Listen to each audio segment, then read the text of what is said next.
Now, this is a ride I'd been wanting to get on for a while, but ladies and gentlemen, I recently had the opportunity to finally experience Hagrid's Magical Creatures Motorbike Adventure. This is the newest roller coaster to open up at Universal's Islands of Adventure in Orlando, Florida, and there was a lot of hype surrounding this. Everyone that came off said, man, that coaster is incredible. That's the best coaster in Florida. That's the best themed coaster ever. And so going into this, I had pretty high expectations, especially since this coaster sits on the site of what used to be Dueling Dragons or Dragon Challenge, a pair of B&M inverts, legendary ride, basically the coasters that got me interested in roller coasters to begin with. So how do you follow up with a ride like that? Because it's no secret, this coaster is not as intense. It is not as extreme as those coasters. So how can it be a worthy successor? Well, let me tell you, Universal spared no expense. This coaster blew me away, and I had seen a POV going in. I had been listening to what everyone was saying about this ride, but it still exceeded expectations. It is so fun. So this is going to be my full in-depth review of this coaster so that you can know what to expect when you go to ride it. And I'm going to start off this review by saying, I think I agree with what everyone's saying. This might be the most themed roller coaster in the world. And there's some tough competition that this ride has to go up against. But I think what it manages to achieve really is spectacular. Because how do you fit in an action-packed ride while making sure not to neglect story and theming, character, all of these important elements that in the long run will drive this ride forward. If you took out all of the theming around it, all of the landscaping, you'd still have a decent ride, but suddenly it becomes one of those coasters that you get off and you're like,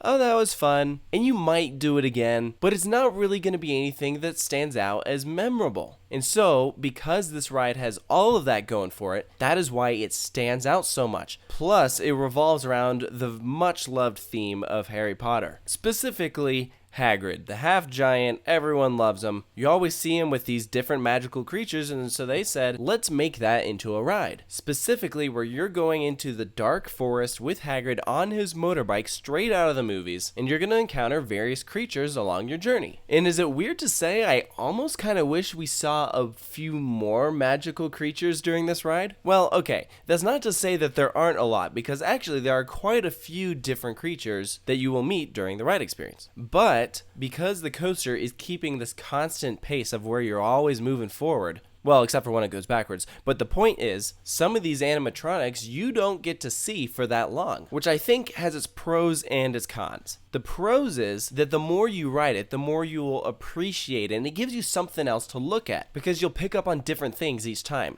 The downside is, because this ride has been getting such a long line, if you don't get the chance to do it more than once, you're missing out on stuff. I had the opportunity to ride this coaster 5 times, 3 during the day, twice at night, and let me tell you, a night ride on this thing is pretty freaking sweet. The ride vehicles have actual working headlights, and because it is just so dark back there, it makes the experience actually really cool. I thought after my first time I'd ride it, I can't see how it would be that great at night because you'd probably miss out on stuff. But I feel like it feels faster at night, and most importantly, it actually feels like you're going through some sort of forest at night because it's the dark forest. The one downside I'll say with this coaster is during the day, it doesn't feel like you're going through the dark forest. There's one scene when you back up into this area before the drop track, which, spoiler alert, yeah, there's a drop track. That section feels like the dark forest because you're actually indoors. They have a little bit more control where they can really theme that specific environment straight from the movies. And they do a pretty decent job of landscaping around the ride, but I will say there's not a ton of trees, so you kind of feel like you're just gliding through a really cool landscape, but it doesn't feel like the dark forest. And I don't know, maybe that's the point. Maybe the point is that you're only in the dark forest for a certain part of the time.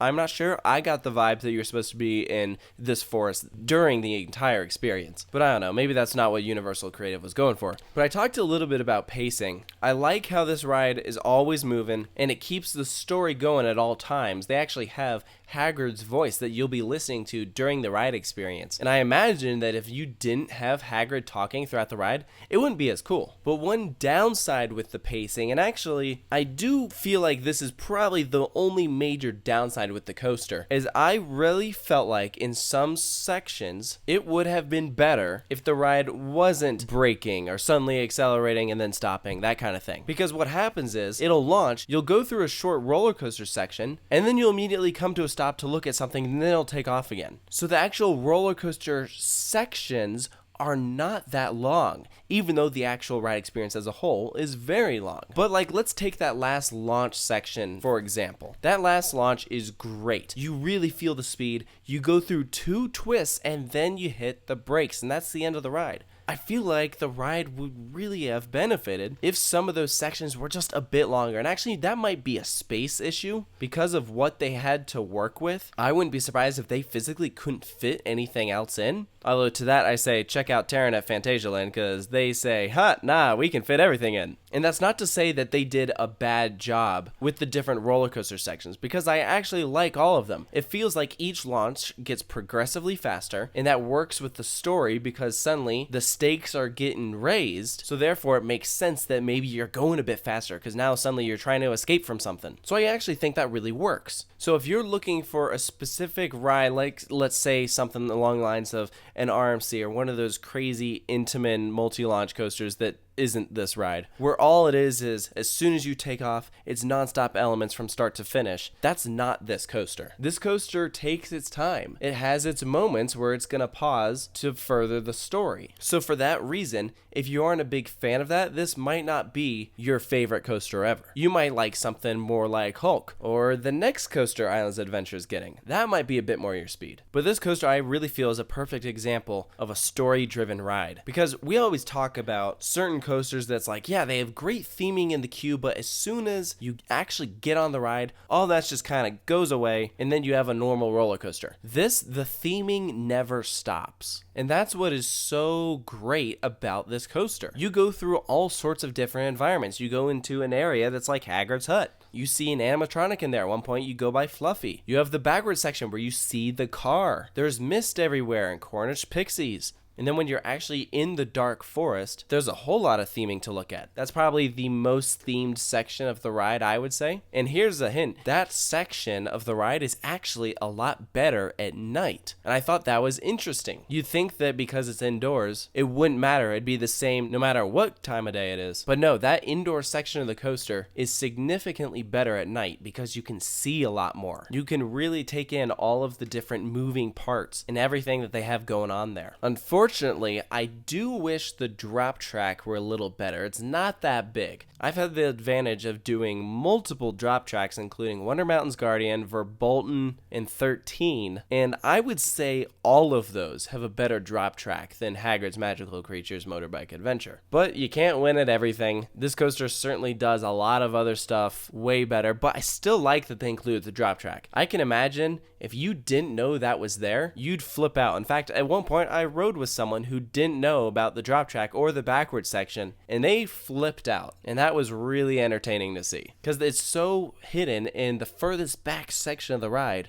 that you can't see it from anywhere else in the park. That, yeah, if you didn't know about it, that's gonna freak you out. Now, talking about the specific animatronics, I know there were some complaints early on about the Hagrid animatronic, people saying it's not that great. I think it's fine. It's definitely not the best. Personally, the thing I was a bit more disappointed with was the blast-ended Scroot, because in all the POV videos I had seen, it actually shot out steam towards the vehicle. But when I was there, it was not doing that. I thought the Fluffy animatronic was pretty good. It didn't really move a whole lot, but also you're moving at a pretty good speed where I guess it probably doesn't need to move a whole lot. And then the unicorn animatronics at the end are fine. I don't think any of the animatronics on this ride are the best I've ever seen, but they're good. I'm glad that they're there. Now, going in to ride this, there are a few things you need to know. The first is that you can't really pick your seat. It's a moving conveyor belt system. It's just luck of the draw. You're probably gonna get a middle row. Let's be real. If you're lucky, you'll get back or front, but even then, you might not be in the best seat. The very best seat on this coaster, in my opinion, is front row bike.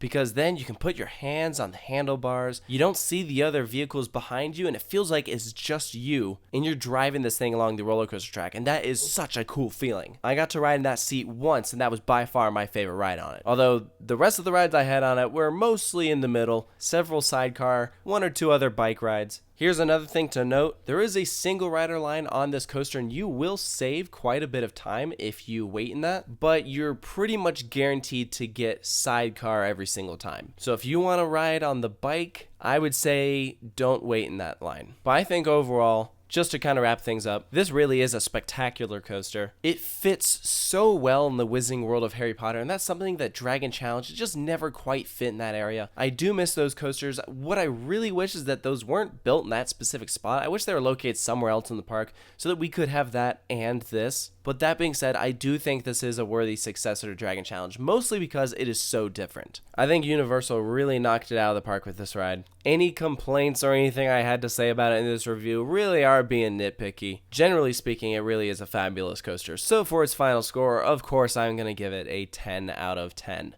Should you go ride this? Absolutely, but be prepared to wait in a long line. So my best advice, get here early. They do close the line off early, probably around like 3 or 4 o'clock. So if you go to Islands Adventure, plan on this being your first ride of the day. But those are just my thoughts on Hagrid's Magical Creatures Motorbike Adventure. Still don't like the name, but I love the ride. Let me know down in the comments below what you think of the coaster, if you've had the chance to experience it, or if this is high on your bucket list. And of course, make sure to stay tuned for more reviews here at Coaster Studios, and I'll see you guys next time.